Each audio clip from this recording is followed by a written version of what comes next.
Hello. So आज खूप दिवसांनी आपण गप्पा मारणार आहोत. आता इतके दिवस मी का गप्पा मारले नाही, तर मला मध्यंतरी कावीळ झाली होती. आता कावीळ म्हणजे किती रेस्ट्रिक्शन्स असतात तुम्हाला माहिती आहे.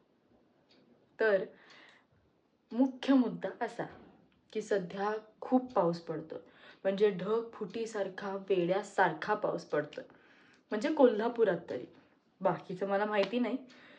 पण परवा काय झालं, मला जायचं होतं नाटकाच्या प्रॅक्टिसला. मी सगळं आवरलं, उठले, जरा दुपारी झोपले होते, सध्या सुट्ट्या चालू आहेत म्हणून.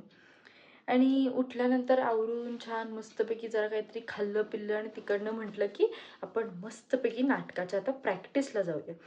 आणि घराच्या बाहेर पडणार तर पाहिलं की घराच्या अगदी जिथे एंट्री करतो आणि तिथे 3 पायऱ्या आहेत, त्या पायऱ्यातल्या दुसऱ्या पायरीपर्यंत पाणी आलं होतं.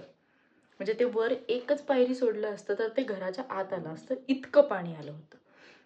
करणार काय, बाहेर पडणार कसं? बरं, मागच्या बाजूनी पडायचं म्हटलं तरी मागच्या बाजूला जो कठडा आहे त्या कठड्यापर्यंत पण पाणी आलं होतं. म्हणजे मी जर रस्त्यावर उतरले असते तर साधारण घोट्यापर्यंत माझ्या पाणी अगदीच होतं. मग मी 5 मिनटं थांबले, 10 मिनटं थांबले, 15 मिनटं थांबले, आत्ता पाऊस कमी होईल, मग होईल, पण काहीही केल्या पाऊस कमी होईच ना. ढग फुटीसारखा वेड्यासारखा पाऊस पडायला लागला.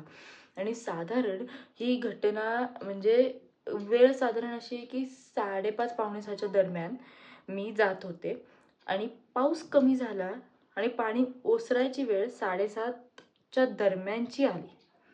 म्हणजे बघा, मी जवळपास 1.5 तास, दीड पावणे 2 तास तशीच घरात आत्ता पाऊस थांबेल, मग थांबेल, मग थांबेल, मग थांबेल करत अशीच बसले होते.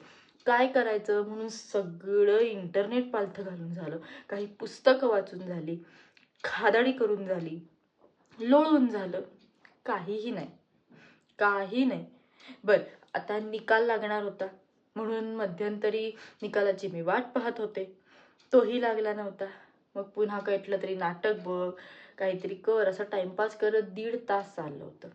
मग मी फोन करून बाहेर पडले की आता मी येऊ का, माझ्या घराच्या बाहेरचं पाणी ओसरलंय. तर फोनवरती मला असा निरोप मिळाला की आम्ही आज प्रॅक्टिस करत नाही आहोत, तू घरीच थांब. मग मला असं झालं की अरे, मग हे मला आधी करायला सुचलं. मी आपली सगळं सामान घेऊन, अशी बॅग घेऊन आत्ता थांबेल, मग थांबेल करत बसले होते, हे आधी का सुचलं नाही?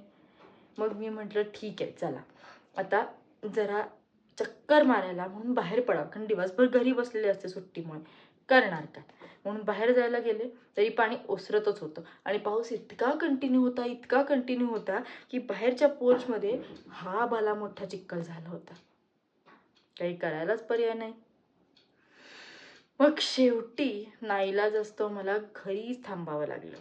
आणि माझी गाडी म्हणजे 2 व्हीलर ज्या पोर्चमध्ये लावली होती तिथं साधारण त्याचं जे पुढचं मडगाड असतं किंवा मागचं, त्या मडगाडपर्यंत पाणी आलं होतं. आता काय करायचं, गटारं तुंबली किंवा स्वच्छ नाही केली की मग ते लिकेज होतं किंवा ब्लॉकेज होतं आणि मग ते बाहेर येतं. ते असंच झालं होतं. एनिवेज, तो दिवस तसाच काढला. नशिबाने सकाळी पाणी आलं नाही, सकाळची सगळी कामं खोळंबली असते. पाणी करून कामं पाणी सगळं एकत्र होऊन फंबल पडला. असू दे. तर सकाळी पाणी न आल्यामुळे सकाळची सगळी कामं अगदी सुफळ संपन्न झाली. पण संध्याकाळ मात्र हे पाणी ओसरायची वाट बघण्यात गेली. म्हणजे मी एका पॉईंटला असं म्हटलं की पंचगंगा नदी किंवा राधानगरी धरण फुटलंय का, असं मला झालं. असो, तो दिवस तसाच गेला. दुसऱ्या दिवशी सकाळी उठल्यानंतर पाहिलं तर सगळं चिखल आणि राड झालं होतं. मग पाणी टाकलं आणि त्या पाण्याने ते असं सगळं खराट्याने घासून ती तिकडची जमीन चकचकीत केली आणि मग त्या जमिनीवर पाय ठेवला. थोडक्यात काय, पाण्यात गेलं घर, असा एक छान निबंध लिहावासा मला वाटत होता.